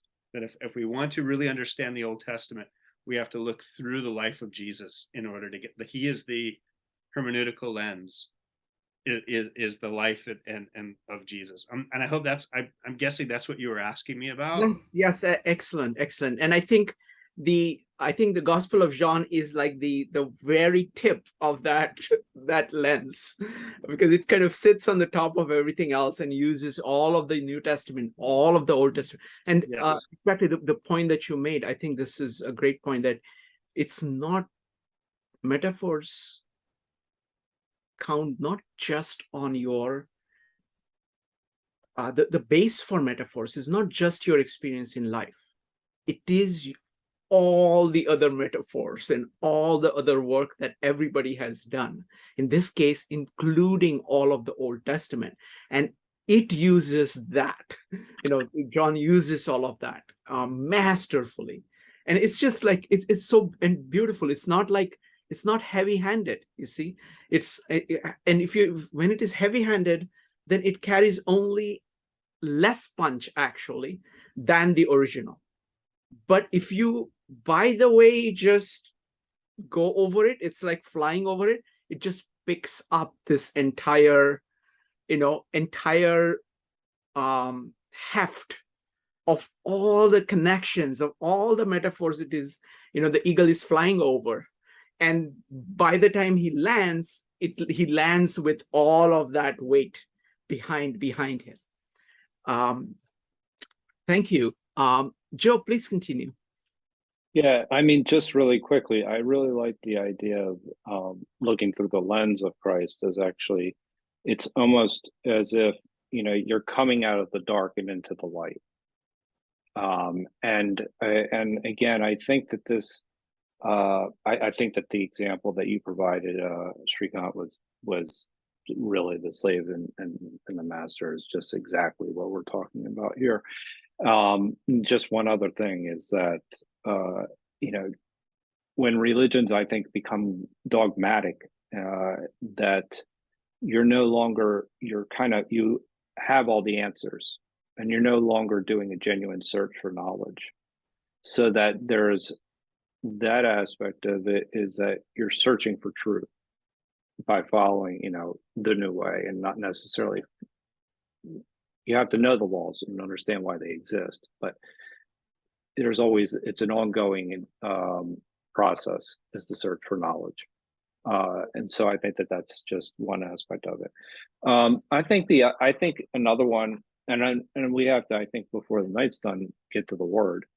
But the idea of rebirth is, I think, incredibly important on a number of levels. So what does it mean to be reborn? And obviously, this is not necessarily in the physical sense. We're not talking about it, but something that is a deep transformation. And this comes back to what we were just talking about. You're accepting God's grace, right? It's this deep transformation. You're coming out of the darkness. You're going into the light. You're looking at, Jesus as the lens, as Gary had just mentioned. And that transforms your heart. Okay, like, what does that mean? It means that your character and your consciousness means more, that you start to see what is real. And and I'll tell you what, Srikant, you said it beautifully, it goes internal. It goes from external to internal when you were talking about it earlier. So then what does that mean? Then that means that you're following the ways of Christ through being charitable. You're offering the way you interact with others. But with that, you have a certain patience and peace and joy that you would have never otherwise realized had experienced. And I think that that's, to me, when we're talking about the idea of rebirth, it's profound on a number of levels, because you can really start to see how not only is somebody breaking out of that legalistic approach, but they're also understanding the principles that they ought to be following, I would say, in this particular instance. And that is a transformation that a lot of people have gone through and bettered their lives. I want to give that's you, one. Thanks, Joe. I want to connect it with another way of looking at the same thing, like, and this is about the power of the metaphor, right? I mean, what I'm saying is that metaphor starts with living, your experience in life, and you're trying to use that to get something about your consciousness. And then you're going to go ahead and use that in order to transform your life, to make it so you're living consciously, you're living beautifully, you're living with goodness, truth, and beauty. Okay, so that's the loop. Now, what law does, now again, New Testament doesn't put down the law. Okay, law is the foundation. Law is basically all the wisdom of how things should be. But the way in which the same thing is being achieved in the New Testament is actually very profound. Consider just the person of Jesus, right? You are getting all these metaphors in order to understand something about who Jesus is. And then you can ask a simple question. For example, what would Jesus do in this situation, right? See what is going on there. There, now Jesus becomes the metaphor, somebody you know, actually, something you know. And the situation that you're trying to deal with is the metaphor. Okay, you don't know what to do in that situation. And you're using what would Jesus do as a way of dealing with that situation. So you see that it goes up and then it goes down, comes down, and it transforms things. So all right. Wow, that's awesome. Because that was a direct relationship with Dante.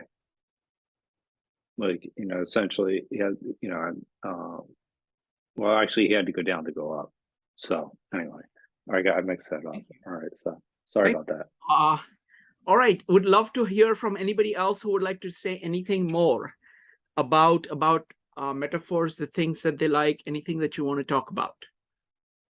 Go ahead and type exclamation mark if you'd like to talk about anything related to this presentation. We'll go with Penny next. Penny. Okay. I just wanted to very briefly say I like the metaphor of light. I think that's like one of the most basic things because we experience that constantly. You know, like every day it gets dark and you don't know where you are.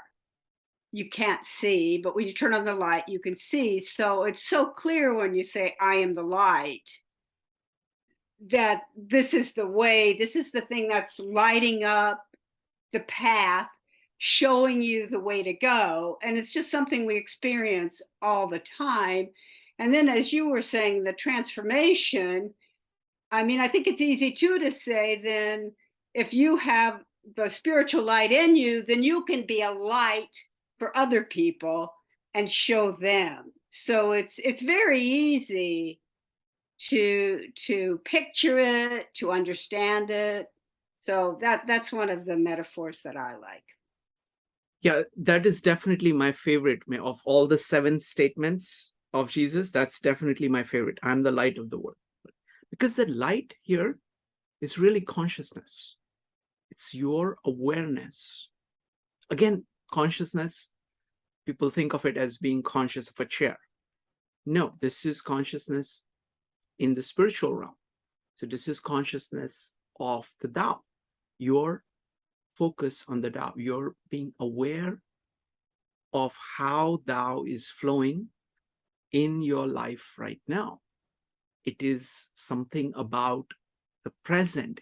So it is light-filled when you're moving back and forth between your life and the universal principles. Then you are light-filled. If you do not know what universal principles, how does it apply here, you have stuff going on and you don't know what is good and what is bad, then there is that darkness. You do not know how universal principle applies there. Actually, if you look at all the terms that we use for consciousness, they are all connected. A lot of them are connected with light. Oh, that's a bright idea. Oh, that's kind of fuzzy for me. So there's just, you know, it just goes on and on. Oh, I see what you're saying. And it just goes on and on. Like the light is one of the primary sources of metaphors to describe concepts of consciousness. And that's why Jesus and light are, I think that's the most powerful metaphor, because that's exactly what he does. This is light shown on God. You do not know God. You do not directly see God. He is helping you see God. And that is the most profound meaning of light. In the spiritual terms, you're trying to see see God. And he is the word, and he is showing you God through so many different, he's actually a word, as I said, is a metaphor. He's a metaphor. He's using all these metaphors to show you God. So in that sense, he is being a light. Even when he's being the bread, he's being the light. Even when he's being the door, he's being the light. Even when he's a good shepherd, he's lighting the way. He's the door because it points you to the right way. You know, he's the bread because when you become conscious, when you take in the bread, you become conscious. When he's the resurrection, he's the life. It is the consciousness of the eternal principle that will allow you to begin a new life. He is the way, he's the truth, he's the life. He's the true vine. You know, that is where the source is. You know, it is pointing to the vine, you know, that he's pointing to the vine. So all of it is basically light. So I agree with you. I think light is the most fundamental metaphor I know for Jesus. Thank you. Next up is Joe. So following that kind of theme and following off of what I was just talking about with rebirth, about coming into the light, I think the living water is a very important metaphor in that particular instance, because it's the idea of rebirth. And essentially you're drinking from the eternal water, not just water that the woman from Samaria thought it was. You know, it's the living water that represents the spirit, and that is a rebirth, and that's coming into the light. So and what the spirit allows you to do once you're filled with the spirit is it's not just about you anymore. It allows you to go out and interact with the world in a very different way. And that's the transformative nature of the living water. And that's the light. And that's the light of Christ. And that's our rebirth. And so I think that's it's one of the most important metaphors that I think, as far as it's not just a woman from Samaria. There's another metaphor. Rivers of living water. Yes. Yeah. Thank you. And so no, I think that's one of I think that's one of the more important things, along with the bread of life, when you're talking about spiritual nourishment, or even the water. Water is essential to life as well, and you have to think about it in those terms. But this is much deeper anyway. So I'll leave it at that. I do have a couple others that we could talk about, but I'll let Nalini go first. The beauty of this is that all of these metaphors go together. You see, yes, the structure. The water is the emotion flowing through, and the light is your consciousness of it. So it's like it's like it's your body, is the blood flowing through it, and your sight. So it's all of them actually dance well with each other. And that's what life is, of all these things working together. Nalini. Just a few words. I love the metaphor wine, because that's when I actually joined the group. And I still remember the long and the deep discussion we had with Gary. Gary was very, very kind to explain several things to me. And what I love about that is that it just portrays a unique relationship between God, Jesus Christ and his disciples. But also it symbolically identifies himself as the true wine. That's the way I understand. I don't know if it's the right understanding or the true understanding. And then what I like about it is that here we have the wine dresser who represents the Father and cultivates his plants. And of course, then we have the true wine, which represents Jesus, and the fruits, the vital life sources. And then the branches, which represent the disciples. I thought it was such, so beautiful. And then when Gary read, I still remember, abide in me and I in you, as the branch cannot bear fruit of itself unless it abides in the vine, neither can you unless you abide in me. And I thought that was just amazing. I think when I heard it, my hair just stood up. It was just beautiful. And I still remember the way Gary had to go on explaining to me what it really, because I didn't know anything and I still don't know. But I think I understood a little bit more after reading in depth about it. So thank you. Thank you. Thank you, Nalini. Gary, go ahead.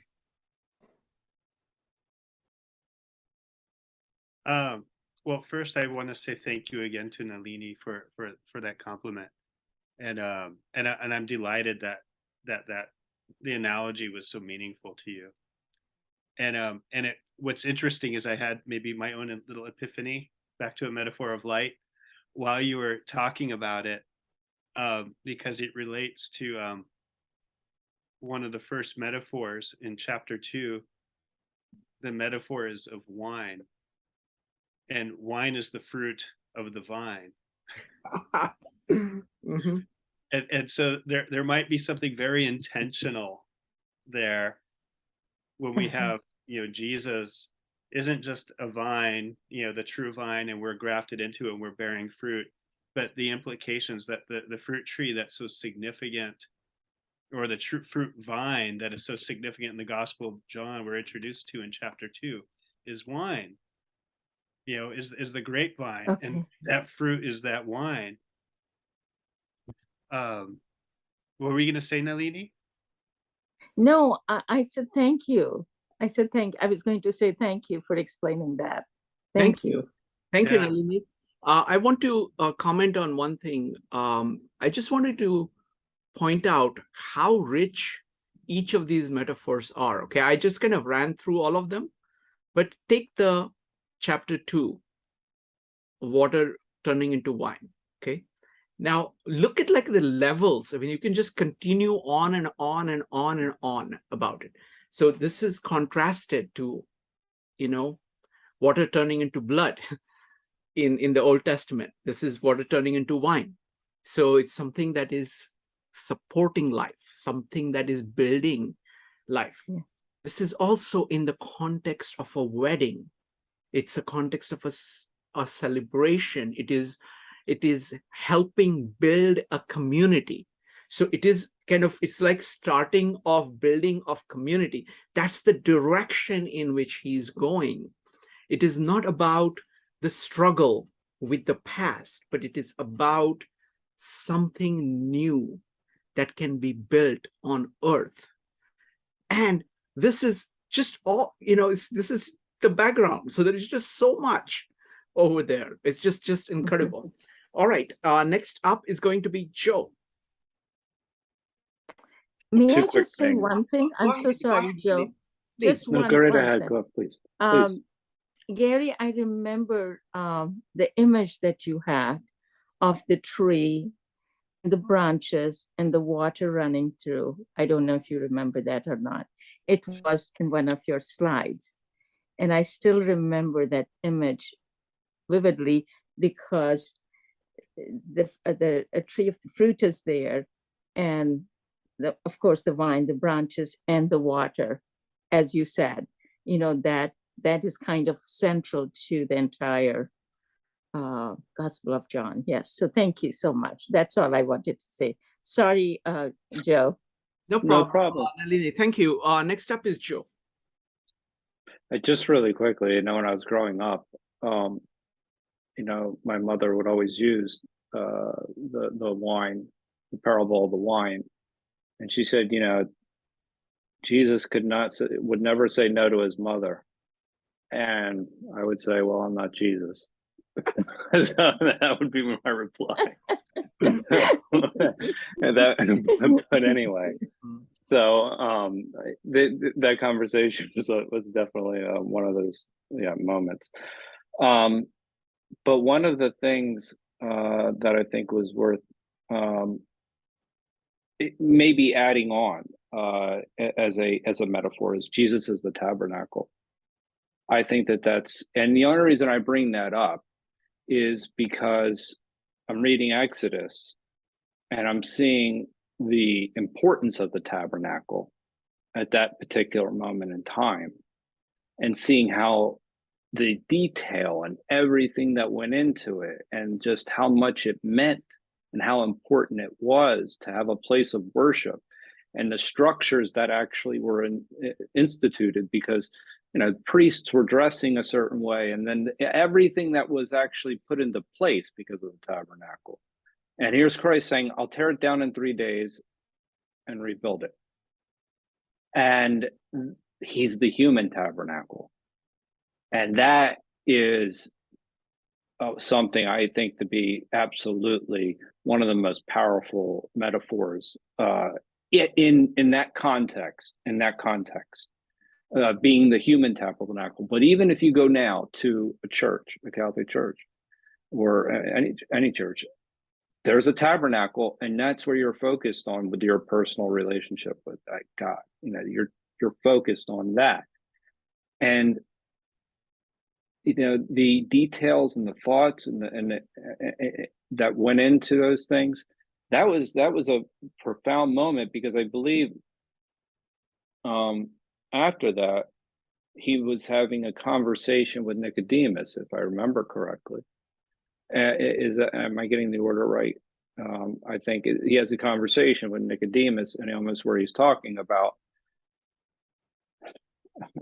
I forget exactly, essentially that the Son of God, is needed. That something in a human form is needed. Somebody help me out. So, but anyway, it was something along those lines. I don't know. I'm not. I don't have that good a memory. Go ahead, Gary. Well, anyway, yeah, Gary, go.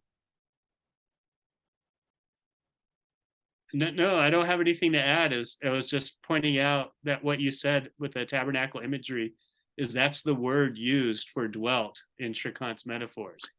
That's right. Yes. Actually, Tabernacled among us. Yes. So Joe, okay. that Sorry is about that. brilliant. That's actually brilliant, because I was thinking, I don't know who mentioned the temple first. I said, how did I miss the temple? Because that is one of the really big metaphors. I'm going to have to go through and see where. I don't know which chapter he says that I'm going to raise this. Do you guys know? I know he says chapter 2, after cleansing the temple. Chapter 2, right? Chapter 2. Okay, but see, I was too tempted by the wine. the wine's obviously. They all that's a happen good in one. chapter 2. Yes. So okay, so but you didn't miss it. You talked about dwelt. No. Wait, what I'm saying, it's like I have a certain method. So I would, it was actually, I like the way in which you kind of get started with the wine, because it's such a simple one, and it is it's a very good way of getting, like, temple. See, that's that's the incredible thing about John, right? He can keep going between these amazing. Temple is a much more deeper metaphor. That's a fundamental metaphor for Jesus, because it's basically God on earth. It's God on earth, and the God can be in you on earth. So he shows you how to build the temple within a human being himself. He gives a demonstration of it, and then says, okay, you can have a piece of this, and then you can do it too. Will you? That, I mean, it's an invitation to do that. And so it is definitely a profound one. Gary, go ahead, and then we'll go to Joe. Gary. I'll make this quick. I don't want to belabor it, but the wine, the temple cleansing, and then the statement, I'll rebuild the temple, those are all together part of the same metaphor. Mm-hmm. Because the wine is associated with the inauguration of a new kingdom. And when you look through the cycle of, judgment and repentance and restoration, is we can't have a new covenant or new kingdom or any of that if the old rebellious kingdom is still there. So you have this Jesus coming, you have this wedding, this overabundance. This is the key thing is everything is over the top in the Gospel of John. An overabundance of wine, so there's enough for everybody there. And then the next step is to cleanse the temple, because we can't establish the kingdom if the sinful, broken structures are still in place. That has to be removed. And then he talks about destroy this temple, and in 3 days I'll rebuild it. It's like, well, what's going on? This is the cycle of what is necessary for the new kingdom to come in, the inauguration of the kingdom. And so they're all related right there in this short chapter 2. Amazing, Gary. That's beautiful, because see, this is what the power of Gospel of John is, right? That you have this, entire symphony of metaphors, and it is actually a symphony. It's like the movements actually follow each other. Within a movement, there are these notes, and they build up different aspects, and it has a certain shape. So it'll be like, okay, you have to do a high point of a celebration, then you have to kind of the low point of kind of really fighting and cleaning up, and then you have to kind of rebuild it. So it's like it's that kind of a shape. So it's like you have these shapes of metaphors. Yes, Joe, you had something that we interrupted. Go ahead. No, no, it really wasn't that important. I mean, I'll just say that this had come into my consciousness really going through Exodus. I think once you have that context of just how important the temple was, and then what Jesus was saying, you get a feeling for the time of just how profound his comments were. And there's just one other. Let me comment on that one, and please use your thought. But I mean, see, this is, again, you can see the power of the New Testament, right? This, there is this entire struggle of search for God, then actually trying to, get the tabernacle and then build the temple, and all of that over so many generations, so much struggle. And what Jesus is saying is not only him, forget about just him doing that himself in 3 days, but what he's offering you is to have that for the asking. Ask and you shall receive in his name. Okay, so you have to be in that character. Okay, it has to be the onoma. That is important. It's like only in his character if you ask. That means if you ask like him, like he was with Father, if you did that, then you will have it. You will have the temple anytime you want. Now, I mean, that is amazing. Like, you look at the contrast. Look at the contrast. And that's exactly what he's offering. Go ahead, Joe. No, and I just, one of the things that I thought was, that is really important to bring up. Yeah, actually, John, the word dwell, is tabernacled, and relates directly to the Exodus story. Yes, I mean, and that's actually where I was going to go next. Is, by link, this is the power of metaphors. Look how many relationships that we're able to draw, and what we're able to recall between the stories, and then what we're able to extract, and then say, then apply them to your life. Right. There is, you can make this practical. And I'll even just look, if you think about it in legal terms, all right, well, you're going to no longer, you'll think about the law, obviously, but the idea of justice is something that's a little bit higher. And that's something that even Plato would write about, or something like that. But all these metaphors allow us to make so many connections. I just want to come back to this all begins with, though, in the beginning was the word. I mean, and this is like kind of, and you see where the beginning is the word, where God speaks, and was part of his,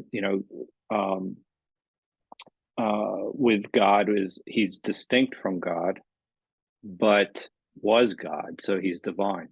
So it starts with that, and then we keep going from there. It starts with the word. The best idea here is that from Julian Jaynes. In the beginning was the word is actually birth of consciousness, is birth of awareness, birth of you being aware of the deepest principle underlying everything. And you get that awareness by being, he says, Julian Jaynes says, is consciousness is analog of the word. So it's like, so Jesus is analog of God. He's like God. And it is through words that consciousness is created. Or really, words is not a good word. It's really metaphors. It is through metaphors. So you know what you know. And what metaphors do is that they allow you to increase your consciousness. What Owen Barfield calls felt transformations of consciousness. That's the power of metaphors. That's what all great poets do, is that they will use a metaphor which will make you conscious of something that you were not conscious of. It's like the light bulb going in your head. You see, it's the light. Gary.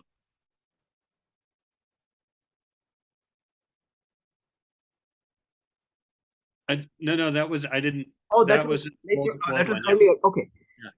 So anyway, so this topic, I mean, of word is just so incredible, because this actually, like, John is one of the best examples of what metaphors can do.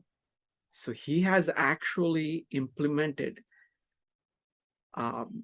this. I mean, I'm sorry, but people like Plato, etc., really don't know this stuff. Okay, their understanding of this is very, very poor. Compared to that, I think John is a giant. This is really understanding what these things are, and you see the integration of how deep the integration is, and how many different ways he can say it, and how much he pulls from history, from past, from literature, from Aristotle. This is very much of an Aristotelian approach.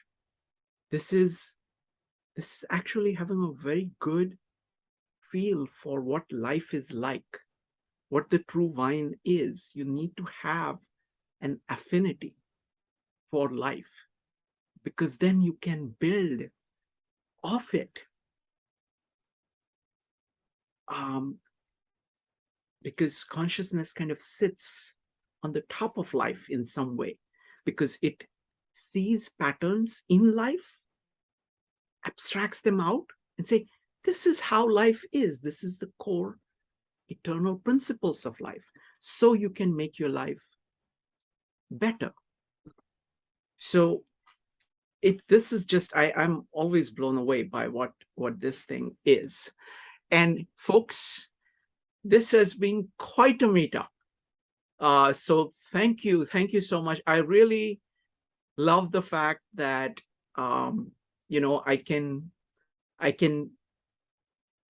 you know, I can work on a work of this caliber with folks like you.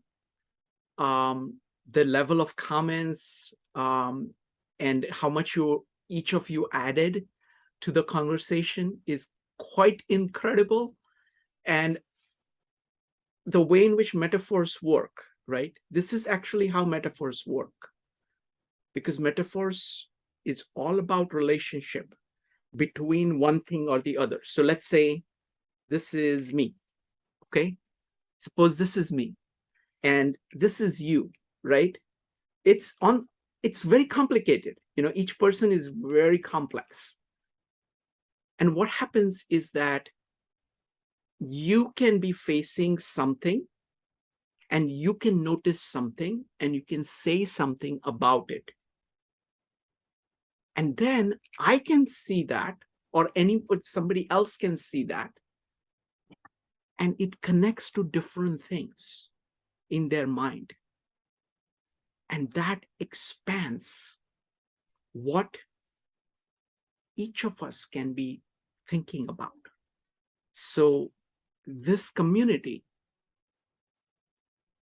and this way of interaction, of genuinely trying to firstly commune with the text and then openly discussing with each other best of our understanding in the most honest way possible. It actually doesn't matter the level of knowledge. Okay, my level of knowledge of Gospel of John is not much. Okay, but if you keep doing it, and if you actually love it, and again, the word love here, that means you're trying to get to the core of the Tao in this. If you are continuously trying to do that, you know, amazing things happen. So would love any kind of final comments anybody has. Joe. I think this is amazing. And actually, I think, you know, in a way, we can apply the same approach to a lot of our different meetups, because I think that this was so successful in how we communicated ideas. I know it's a lot of work, but you know, I think that this was The really work has been done by John. John, yeah, that's true. If John can do other meetups, you know, because it requires that. I'm just riding on the top of that. I can't do this without John. Okay, only if there you did do it. Do something. No, I can't. I seriously can't, because the thing is that there is a relationship. You see, what happens is that these work. So the thing is, our capabilities, my capabilities, are nothing as compared to these people like Lao Tzu, people like, you know, John, you know, people like, you know, Vyas, who wrote the Bhagavad Gita. The richness that they have is so much that you can just start with that, and that gives you something. So you really need to find something that firstly is that great. Okay, that's one requirement. Okay, very few things are. Secondly, you need to love it in the sense that you need to kind of have a feel for it, because it's like, you know, I was talking to this gentleman, Paul, who wrote his PhD thesis on Jesus's heart. And he's saying, John, the special thing about him is that he reclined on Jesus and he heard these things directly from his heart. Okay, so you need to actually like this particular thing amazingly well in order to produce anything. So go ahead, Joe.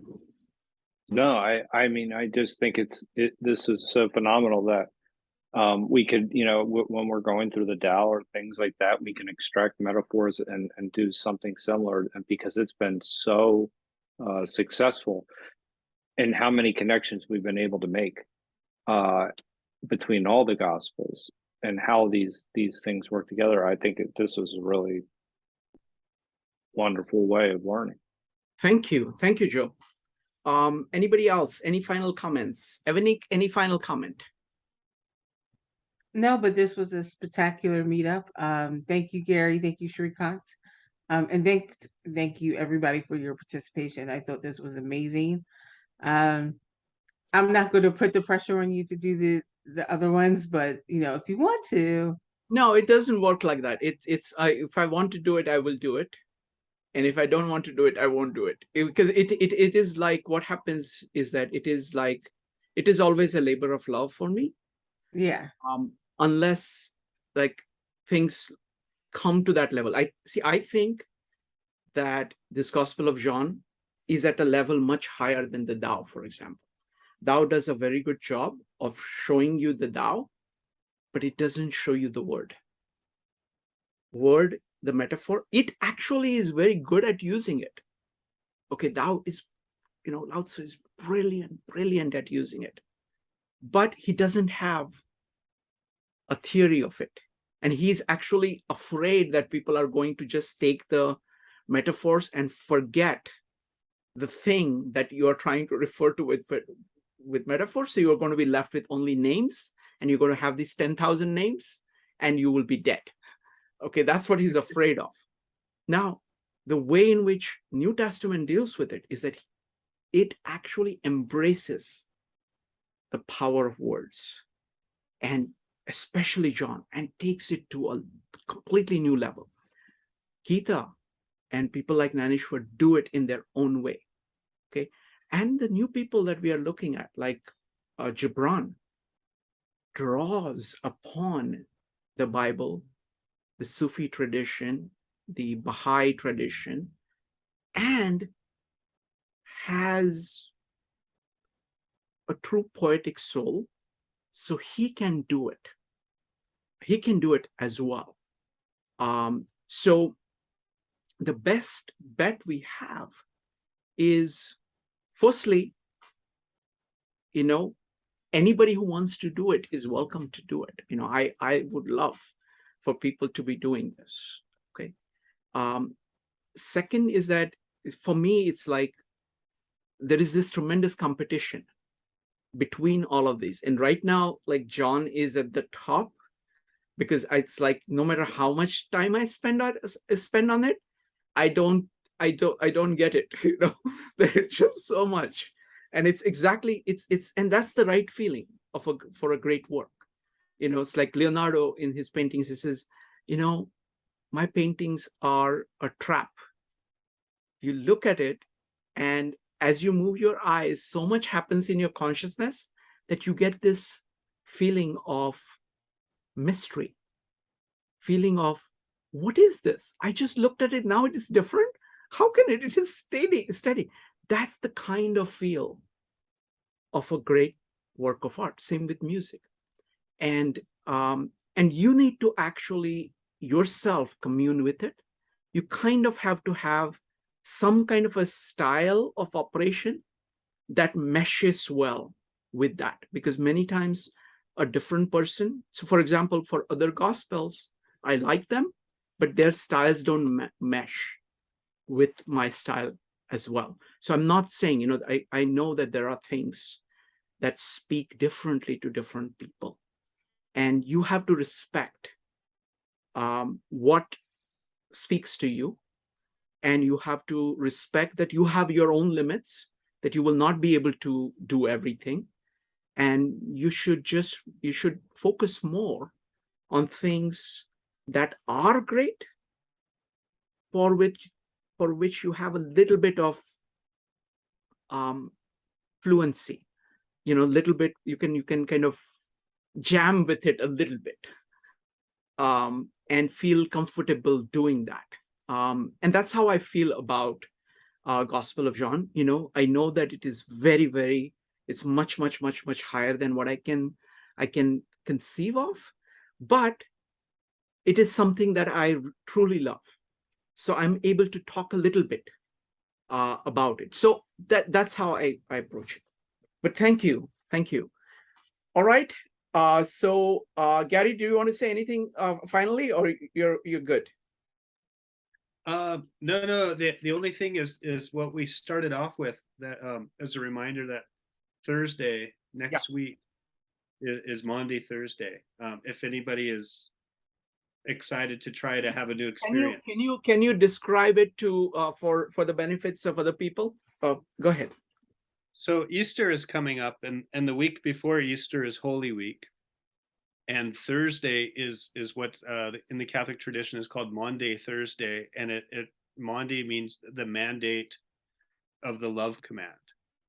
And so in I think most Catholic churches and many other churches, they'll on this day they'll reenact the foot washing scene that we've been studying in that's the prelude to the farewell discourse, and have a sermon that focuses on the command to love one another as I have loved you. And so if that is something that people want to experience viscerally, that's an opportunity is to go attend church on Thursday. Wonderful. I personally will actually be attending a Passover, or at least that's the plan. And so that's where I will be on Thursday. Wonderful. And I will be in chapter 2, attending a wedding on Thursday, and with hopefully some wine as well. And plentiful of it, hopefully. So I will. So what we'll do is that we will take a break next Thursday, and we will convene. I remember a year ago I did meetups on Good Friday as well as on Easter. So I look forward to actually seeing them and see what I think of myself at that time. And it's going to be very, very interesting to me. That's one advantage of these meetups. You can see, how you've changed, how you've grown over time. And it gives you kind of a little bit better perspective on yourself, and maybe some projection of what may be, what remains to be done. So, all right, folks. So thankful. We will see you soon. Good night, Thank you, everybody. Shrikant. Thank you. Bye. Bye.